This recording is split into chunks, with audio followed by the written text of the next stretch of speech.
اور یہ فلسفہ بچپن میں دیا جاتا ہے ماں باپ کی طرف سے. جب تک ماں باپ پیسوں کو انڈیپینڈنٹلی اسلام میں رجسٹر نہیں کریں گے تو وہ دنیا کے اندر پیسوں کے اوپر ڈیپینڈنٹ ہو جائے گا. جب تک آپ کو یہ بات سمجھ نہیں آئے گی کہ اسلام سیونگ اکاؤنٹس کا دین نہیں ہے, مسلمان پیسے اکٹھے کرنے دنیا میں نہیں آیا. سورہ نساء میں اللہ تعالیٰ نے ایک آیت میں فرمایا کہ اے ایمان والو, تم حق سچ کی بات کہو, چاہے وہ تمہارے اپنے نفس کے خلاف, تمہارے اپنے قبیلے کے خلاف, تمہارے ماں باپ کے خلاف ہی کیوں نہ جاتی ہو. تو میں پرٹیکولرلی بات کرنا چاہ رہا ہوں, دنیا میں اگر دیکھا جائے تو سب سے زیادہ اوپریسڈ مسلم میں سے اگر کوئی ایک خطہ ہے تو وہ یوگر مسلمس کا ہے, جو کہ چائنا میں ان کے ساتھ زیادتی ہو رہی ہے. یہ کنسنٹریشن کیمپس ہیں, سیم سچویشن ہے جس طرح کی جو کہ پورٹرے کیا جاتا ہے about the Jews in the Second World War, اور وہاں پہ زبردستی شادیاں کروائی جا رہی ہیں. ایون ایک فیملی کے اندر انہوں نے اپنا بندہ ایک رکھا ہوا ہے جو کہ مانیٹر کر رہا ہے کہ they should not read Quran, they should not پرے صلاح. اس طرح کی آپریشن تو اسرائیل کے اندر بھی نہیں ہے, وہاں بھی مسجد آباد اذانیں ہوتی ہیں.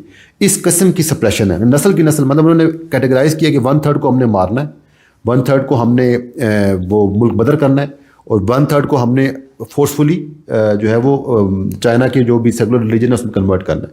اس قسم کی اسٹیٹ لیول کی وہاں پہ ایک پوری کی پوری انہوں نے پالیسی امپلیمنٹ کی ہوئی ہے. اس کے اوپر ہمارے جو سربراہ مملکت ہیں وزیر اعظم عمران خان صاحب, ان سے جب اس کے بارے میں سوال کیا جاتا ہے کہتے ہیں کہ آپ اس کے بارے میں کچھ کہنا نہیں چاہوں گا کیونکہ وہ ہمارا ایک دوست ملک ہے, ہمارے بہت اکنامک انٹرسٹ وابستہ ہیں. آف دا ریکارڈ ہم نے بات کی بھی ہے, وہ اس بارے میں بات کرنا ہی نہیں چاہتے. اور اللہ تعالیٰ فرما رہا ہے کہ تمہارے اپنے انٹرسٹ کے خلاف بھی بات جاتی ہے تو حق انصاف کی بات کرو. تو کتنی بڑی ناانصافی ہے جو کہ ہم کر رہے ہیں ان مسلمانوں کے ساتھ, جبکہ وہ ہمارے بالکل ہمسائے میں ساتھ ہمارے رہتے ہیں. کہ ہمارے ساتھ ہمسایہ, تو اسلام میں ایسا کوئی فلسفہ نہیں کہ اگر دور ہو رہا ہے تو چھوڑ دو. تمام مسلمان, خالی ہم نہیں, ہم پہ تو فرض زیادہ عائد ہوتا ہے نا. افغانستان ہمارے محلے میں, کشمیر ہمارے محلے میں, اور یہ یوگر مسلم ہمارے محلے میں, ہم پہ تو کچھ زیادہ ہی, برما بھی زیادہ دور نہیں تھا. یہ جو مسئلہ ہے نا صرف عمران خان کا نہیں ہے, یہ ہمارا نہیں ہے, پوری دنیا کے تمام مسلمانوں کو پتہ ہے کہ ویگر مسلمس کے ساتھ ہو کیا رہا ہے. تمام مسلمانوں کو پتہ ہے. یہ کون سا جاہل مسلمان ہے جس کو یہ بات نہیں پتا, اور اگر وہ جاہل مسلمان کو نہیں پتا تو پھر اس کے اوپر تو 2 چیزیں لاگو ہوتے, جہالت بھی لاگو ہو گئی.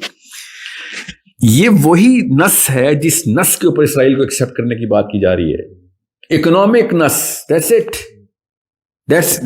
There is no other thing here. Money is the only game these guys are playing. اور یہ فلسفہ بچپن میں دیا جاتا ہے ماں باپ کی طرف سے. جب تک ماں باپ پیسوں کو انڈیپینڈنٹلی اسلام میں رجسٹر نہیں کریں گے تو وہ دنیا کے اندر پیسوں کے اوپر ڈیپینڈنٹ ہو جائے گا.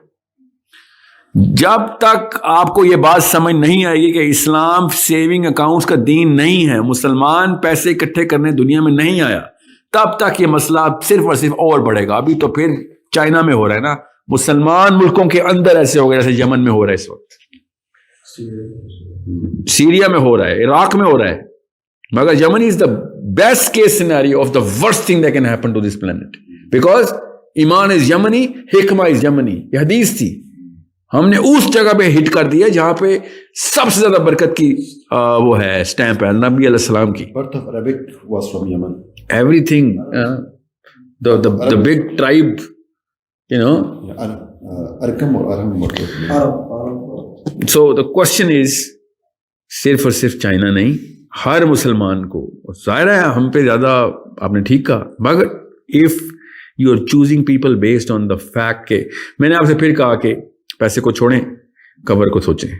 آپ نے صرف یہ فلسفہ کلیئر کرنا ہے. میں اب Sam Harris debate, Richard Dawkins debate, Einstein versus Hume versus rationality debate, rationality versus Kant debate, ہر جگہ کے اوپر میں دیکھ رہا ہوں کہ the real cause of the issue is not even mentioned. cause of all problem is کہ اللہ تعالیٰ قرآن میں بتائی جا رہے ہیں کہ ارائیت الذی یکذب بالدین, ارائیت الذی یکذب بالدین. یہ cause of all, سائیکالوجی صرف 2 طرح کے انسانوں کی, ایک وہ جو آخرت بیسڈ ہے اور ایک وہ جو دنیا بیسڈ ہے. کنفیوز مت ہو, دنیا میں کوئی بھی مسئلہ ہو رہا ہے تو آپ کو سمجھ آ جائے گی کہ جج کیسے کرنا ہے, کہ روزہ جزا کی بیس کے اوپر ہو رہا ہے یا دنیا کی بیس پہ ہو رہا ہے. جو دنیا کی جزا ہے نا, اس کو چھیننے کی بات ہو رہی ہے, کھینچنے کی بات ہو رہی ہے, پانے کی بات ہو رہی ہے, یا قیامت والے دن کی جو جزا ہے اس کو پانے کی بات ہو رہی ہے. بس اب کسی کو لگے کہ ساحل میاں جو ہے درویشی کا لیکچر دیتے ہیں تو خدا کی قسم کی اگر یہ درویشی ہے تو درویشی بنائے بچوں کو. مگر یہ مت بہانا رکھے کہ ہمیں پیسے بھی چاہیے. میں آپ کو بتانے چاہتا ہوں ایک اسکالر میرے ساتھ یہاں پہ لڑ پڑے کہ ربنا آتنا فی الدنیا حسنہ وفی الآخرۃ حسنہ کا تم خلاف جا رہے ہو کہ دنیا میں بھی ہم نے طاقت لے کے آنی ہے اور پیسے کو بنانے. یہ فلسفہ آ چکا ہے. ماں باپ اگر کرپٹ ہوں تو مطلب صحابہ کو نہیں سمجھ آئی, نبی علیہ السلام کو نہیں سمجھ آئی نعوذ باللہ, اور ان بھائی صاحب کو سمجھ آ گیا کہ ربنا آتنا فی الدنیا حسنہ کا کیا مطلب ہے. کانٹیکس میں چیک کریں اس آیت کا مطلب, کیونکہ اللہ تعالیٰ نے بقرہ میں ہی کہا کہ یہ کہتے ہیں کہ ربنا آتنا فی الدنیا حسنہ.